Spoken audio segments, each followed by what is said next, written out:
name is Isabella Correa. Welcome to our presentation on our library management system.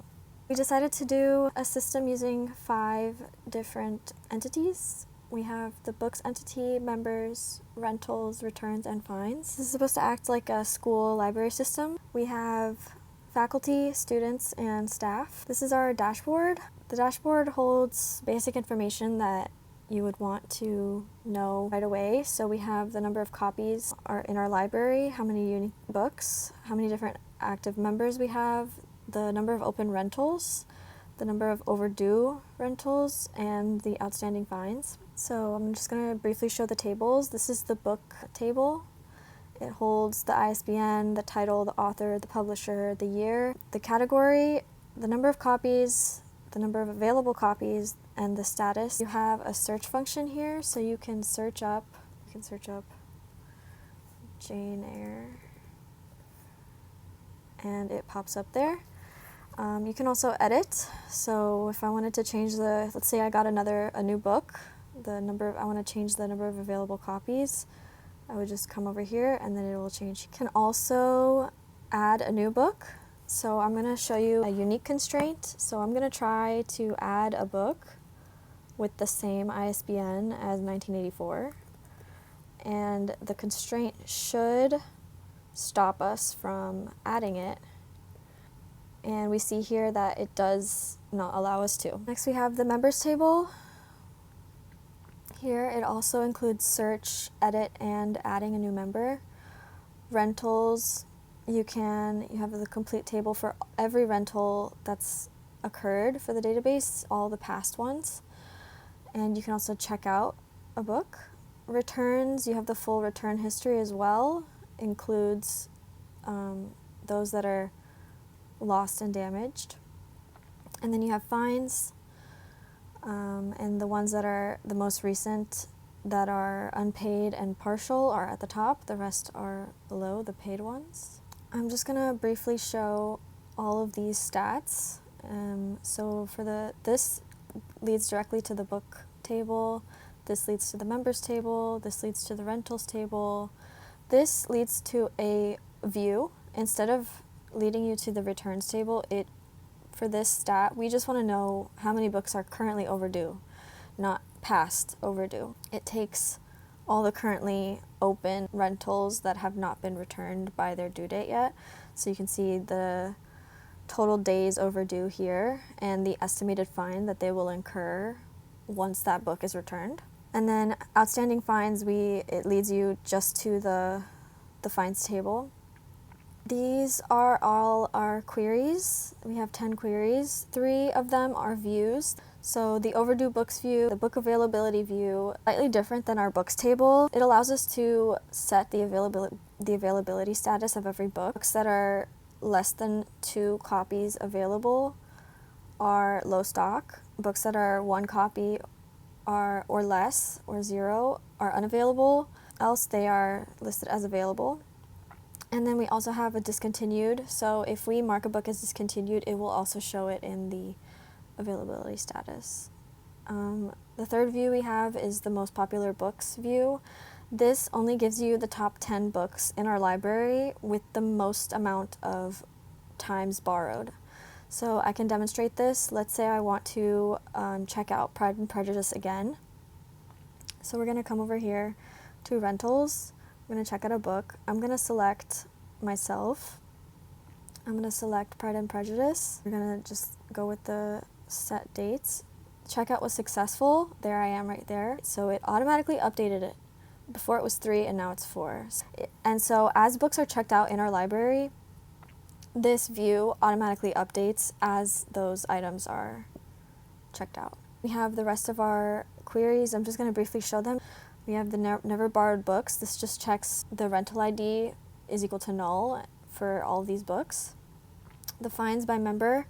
So members can incur multiple fines, and this is the table to show how many fines they accumulate. This is the full rental and return history. So it gives you a huge list of past rentals, past returns. Then we have the recent rentals for the last 7 days. This is so a librarian can just find out quickly like the most recent books that have been checked out. We also have damaged or lost returns. We have the monthly rental activity. This is just a very brief stats to show you how many books, how many members, and how many rentals were done for that month. There's also this here, unpaid partial fines. It gives you just exclusively the open, like unpaid partial fines. Oh, I can just demonstrate how the fines table works. Currently, we don't have a way to add a fine. It is just automatically done using triggers. I think later on there could be a special circumstance where someone needs to add a fine that they don't want it to be automatic, they want to do it manually, so that could be something that we could add. So I'm just going to select a random member and select a random book, and I'm going to change the rental date and the due date so that it's already passed. I'm going to check this out. It's checked out successful. And then I'm going to process the return for it. It's this one here, Dracula. We're going to set the return date to today, so it's been like almost 2 weeks, more than 2 weeks since the due date. We're going to submit it, and we can see that it is 17 days overdue, so we would expect the fines table to show $17 outstanding balance that needs to be paid. And you can also see that it updates here on the outstanding fines. Hello, my name is Tiffany Ortiz, and I worked on the members table. I also worked on a view, a trigger, and multiple queries in the library database system. So here is the members table, and this table just stores information about each library user, like their first and last name, their email, their membership type, and their status. The table also uses a primary key called member ID, and it also has a check constraint to make sure the max books allowed is greater than 0. So let's go to our database. Okay, this is our dashboard, so let's go to the members page. So here we display all of our members using a query. There's also we have a search feature right here, and where you can search by the first name, last name, or email using like statements. And we also have an add a member feature right here. So we can add a member by using their information, which is sent to the database using an insert query. So let's insert someone right now.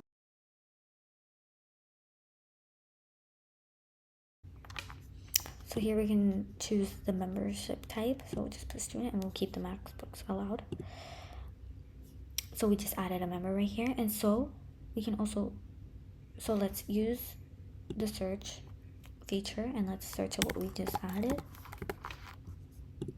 and it's right here. So that's pretty cool. Let's go back. We can also add existing members, so that just updates the database using the update query. So we can update Alejandro here, so we can edit here. It has 5 max books allowed, so we can just maybe change that to 6, and then it changes automatically here. So I want to talk about the trigger I worked on. So it's an advanced feature, so it just automatically calculates fines when a book is returned late. When a return is inserted into the returns table, the trigger just checks if it's overdue, and then it creates a fine. I also worked on a view that just shows all the overdue books right here. It just pulls data from the rentals and books table, and it's used by a query to display overdue items in the system, as you can see. Another thing I worked on is to calculate total fines right here per member. So by grouping the fines and summing the amounts, it just helps track how much each member owes. Hi, I'm Sophia, and I was responsible for the rentals portion of our database. So as you can see here, we have all the rentals, their status, the member, as well as the member's email that they used for our, hypothetical database. All books, have this different information: overdue, returned.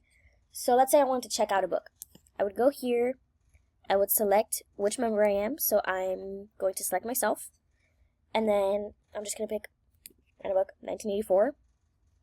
So this will automatically spew out a due date, and then I would check out successful. So that's the quickest way to make a rental, pretty much, on our system, just very like quick and streamlined. And then I was also responsible for this portion here, which is just creating all the book data. Each book has an IBSN number, which makes it easy to track. Some people look up their books that way. There's also the title, author, publisher, the year the book was made. We also have the category, like the genre of what kind of book it is, how many copies we have, how many copies are available. And yeah, so we'll have the status here so users can see what's available, what's low in stock, and, what's unavailable.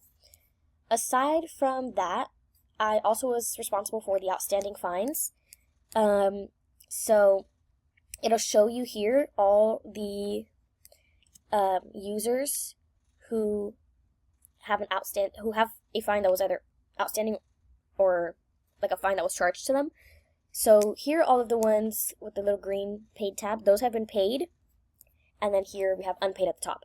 And there is also, we also differentiate the fines that we charge based on whether it was overdue, damaged, or lost, which is an important distinction when you're running a library database because that affects your inventory. Then we also have here the rental and return history. So this query basically just shows us when something was rented, when it's due, and the status of the rental.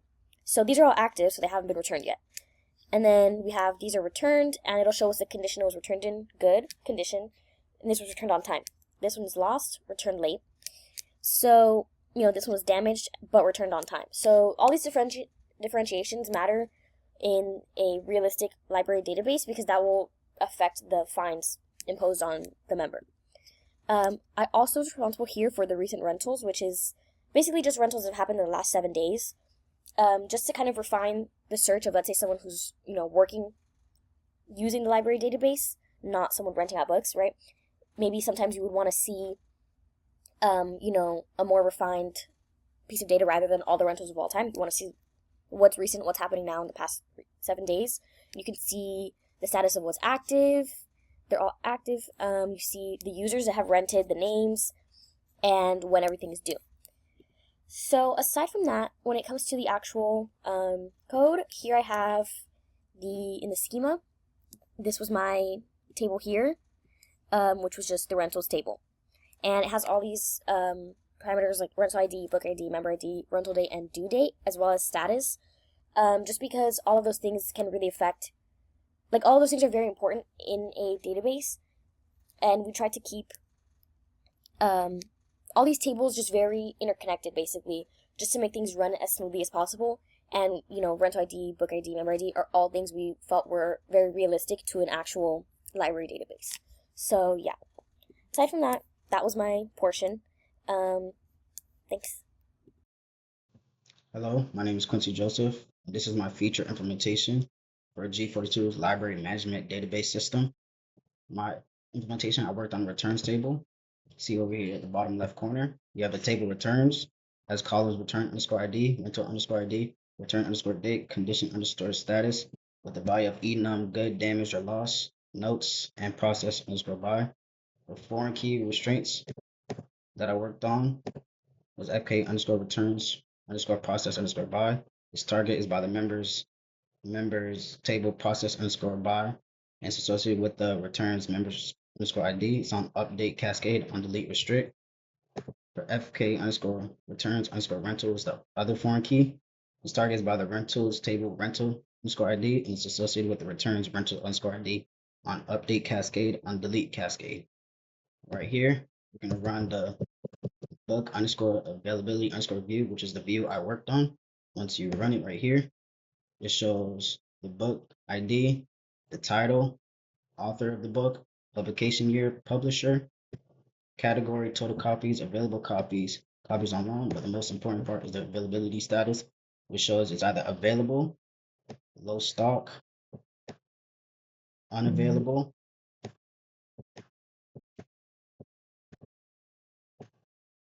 and discontinued. Right here, we're going to go to our library management main page. The query I worked on was damage or lost returns. Once you view that query, you can see the return ID, book title, member name, email, and the return date, the fine reasoning, which is either lost or damaged, fine amount, and it tells you whether the fine was either paid or not. The next query that I worked on was the monthly rental activity.